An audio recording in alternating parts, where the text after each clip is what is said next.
Next is Bud J. Kissa, who killed this greasy eyeball thing, and when I saw it, I just fell in love with it, and I had to do it, and it speaks to my industrial, messy, dark soul. After lots of Googling, I now know that wet shadow looks have been done a lot, but she's still totally the reason that I got intro to this style, and she's the best. So this look is inspired by the amazing J. Kissa. Links to her work will be in the description box below. Today's background is the door from the Paranormal Activity video, complete with Mikey monsters hiding behind it. So fancy. And yes, I'm tan today. I felt like switching it up for this look. Okay, let's do it. No matter your skin tone, start with a neutral brown that is 2 to 3 shades darker than you. Blend that over a large area covering your lid, crease, and a bit above. You'll see these steps are very similar to my video on how to do a basic smoky eye, so if you find that you need more tips, check that video out too, it's linked down below. Actually, this look is like if my basic smoky eye and my 90s grunge look had an oily baby. Like the 90s grunge look, smoke out the bottom lash line generously. This look isn't subtle, so you might as well go big and blended or go home. Unless you're already home, like me, in which case just stay there and keep blending. She doesn't like it when I dance, because she's jealous of my moves. Next, find an eyeshadow color that most closely represents your personality, and blend it over a similar but slightly smaller area than the brown from the last step. My best quick tips for blending out dark colors like this and to avoid raccoon vibes is to 1. Have a good brush to do it. My favorite brushes are made by Morphe, Sigma, and Smith. This one is a Smith 230 brush. 2. Make sure it's a natural hair brush as opposed to synthetic. Synthetic is much better for quote-unquote wet products like concealers, foundation, grease paints, etc., but natural hair brushes are much better for dry products to pick up a lot of products easily and blend it out well. 3. Be patient. Tutorials often cut around or speed up the process it takes to fully blend something out because of the time constraints, but it may take you longer than you expect it to. Just try not to blend into areas higher than you want it and keep doing little circles and swipes with your main and neutral colors until it looks as diffused as you want it. Now, I wanted this look to be massive. I even drew my eyebrows up higher than usual to accommodate some extra eyelid real estate. But all that blending left me with a ton of fallout on my cheeks. I'm not an eyes before base kind of gal because my trusty trick of flicking fallout away usually works like a charm, but today I learned why some makeup lovers are eyes before base people. I had to take off my cheek area and start over, and I still feel like I looked gray, but whatever. Gray skin is in, guys, didn't you know? Hashtag glowing gray skin. Don't forget to get Smokey in black under that lower lash line.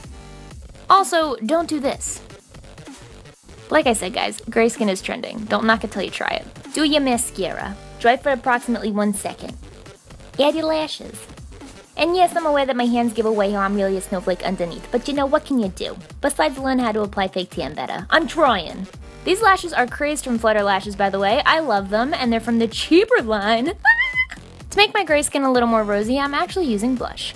Now, I'm moving on to the rest of the face because I wanted to save the greasy eyeball part for last, but alas, even in normal contour and highlight, I cannot escape the gray skin.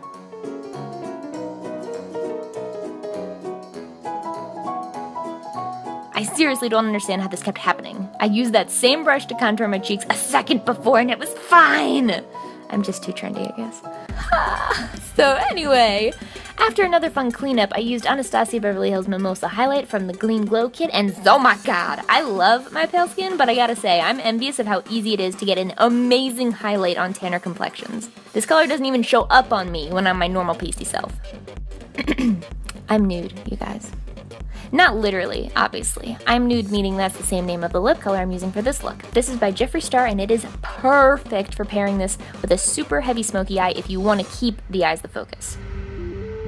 But then, I'm taking the most magical white liquid lipstick, Drug Lord, also by Jeffree Star, and placing that in the center of my lips for a really sexy pale ombre effect. If you've seen my video on the fastest and easiest way to do an ombre lip, you know that white is my secret weapon, so I am mega happy that Jeffree made a white liquid lipstick so I can still do my ombre thing with the added benefit of making it non-transferable and long-lasting. Okay, on to what makes this look more than just a huge smoky eye. I'm taking both a medium consistency clear lip gloss and a super thick black lip gloss. This is Raven from House of Beauty, because I wanted to experiment with which one would give me a better result. I heard complaints that this look is hard to wear because the colors all end up sitting in the crease eventually, which makes sense, but I thought using a thicker pigmented gloss might help prevent that, and I was correct. I used the black gloss first, laying it down mainly on the lid and tapping it out a little in the crease, and then I used a little bit of the clear gloss on top to give it an extra shine. It did settle in the crease a bit eventually, but it still looked great, and because of the black gloss, it stayed looking extra dark on the lid, so I ain't even mad. One more thing to keep in mind with this look, I recommend wearing lashes with a solid thick band for this because it's an extra preventative step to make sure you don't end up with any gloss in your eyeballs. If you pick a gloss that's at least a medium thick consistency and you don't overdo it with the application, there's no reason it should get in your eye anyway, but in the interest of being a little extra cautious, the solid banded lashes will help. Overall, I just love how this looks. It's so simple, but it's so interesting at the same time. If I could only choose one glam look for the rest of my life, it might be this. Then, oh my gosh, the fun doesn't stop here. I gotta take a sec to thank the sponsor of this week's video because the very first hair tutorial ever on the Glam & Gore channel is being brought to you by Numi. I'm gonna tell you a bit about their curl gel while I do my hairs because I really use it and I really love it, and partnering with things that you love is something that I think most people would admit is an awesome thing to be able to do. So let's make some hair magic. So I've got this here fancy case John that holds everything that comes with Numi's Curl Jam set. It's a straightener plus this little curling iron bottom which holds 3 interchangeable tourmaline-infused ceramic barrels, and they are 3 different sizes so that you can do a ton of different styles with the same base.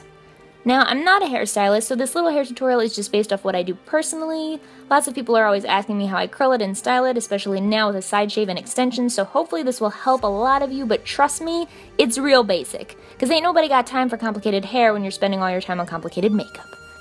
I choose a larger size barrel when I want loose, kinda curled, kinda wavy hair, and I use smaller sizes for more standard curls, ringlets, or when I'm doing pinup kind of looks. I section my hair really lazily, because like I said, ain't nobody got time, by just putting the upper half of my hair in a clip and leaving the bottom down. For the bottom half, I take pretty big sections, about yay big, and wrap the hair around the barrel, holding it at the ends. This set does come with a handy dandy hand protector glove so you don't burn yourself, but I live life on the edge. While we look at this oh so satisfying time lapse, let me tell you a bit more about the Curl Jam perks. These babies heat up to 410 degrees Fahrenheit and have 600% more negative ion technology, which is fancy talk for stuff that'll make your curls less frizzy, more glossy, and even though most girls hate this word, moist. I know, I'm sorry. If you guys want to save some doll hairs for your real hairs, get ready because I got some codes coming at ya. To get any styling set for 99 bucks with free argan oil and free US shipping, use the code GLAM. For any classic wand for 39 bucks with free US shipping, use the code, can you guess it, GORE. Yep. All that jazz will be in the description below if you forget. When the bottom half is curled, I start taking small sections from the top and curling those. I do the top a little differently because that's the part that you mainly see, so listen up. For starters, I use slightly smaller sections so that I create more volume up top, which you'll see I'm all about. Then for the curls that sit in the front of my face and the very top, I'll do that thing that people do when they want their curls to be extra bouncy and fabulous, and I roll them back up after taking them off the wand, and I secure them with a robber pin. Get it? Okay, that was a stupid trick. Anyway, I secure it with a bobby pin so that it can stay all curled while it cools. Then, depending on how I'm feeling, I'll either brush out the curls, run my fingers through them, not touch them at all, or in this case, I just kind of zhuzh them around and separate them a bit. I like how silky they were looking, and when I brush them out, I find that the curls kind of lose their shine. Then starts the back combing. I pretty much always back comb my hair, especially now that I have a side shave, because 1, it's a great way to balance out a 5 head, and 2, my hair is super thin and lays very flat if I don't. But I don't back comb it in any fancy way. In fact, I kind of back brush it instead of back comb. I find using a brush to be faster and much easier to use now that I have these little beaded extensions in. The tease doesn't last as long, but I'm not usually out for more than a few hours when I do my hair like this anyway, so it works for me. Because of my extensions, I have to tease my hair below the beads, which are pretty grown out at this point, so I'm not teasing at the root, which honestly makes it difficult for me to get a nice big rat's nest going on under there for maximum height, and it's one of the biggest reasons I've decided I'm not a fan of these extensions and will probably already have them removed by the time you see this video. But yeah, I tease the crap out of my hair and I spray it as I go. I tease all over the top, at the crown, and all the way down the part of my side shave, usually, so that it has that sexy profile, but I can't do that either with the extensions. Womp womp. The last thing I do is usually give the very front top a good tease with a big section of hair, brush out and smooth the very front of it, and then I shape the curls to fall in a way that I like that frames my face. Then, naturally, douse yourself in hairspray. And that is the final makeup and hair look. This is the most involved glam tutorial I ever done, but I hope you learned something new or were otherwise amused by my voiceover ramblings. Tell me in the comments below what hair or makeup style you'd wear every day if you had to pick only one for the rest of your life. Love you, zombies. Toodles!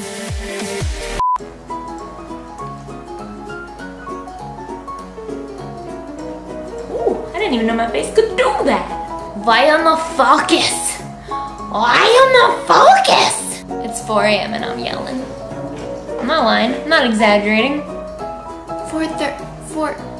Wow, I just touched this so that it would focus. Focus. I bet my neighbors love me.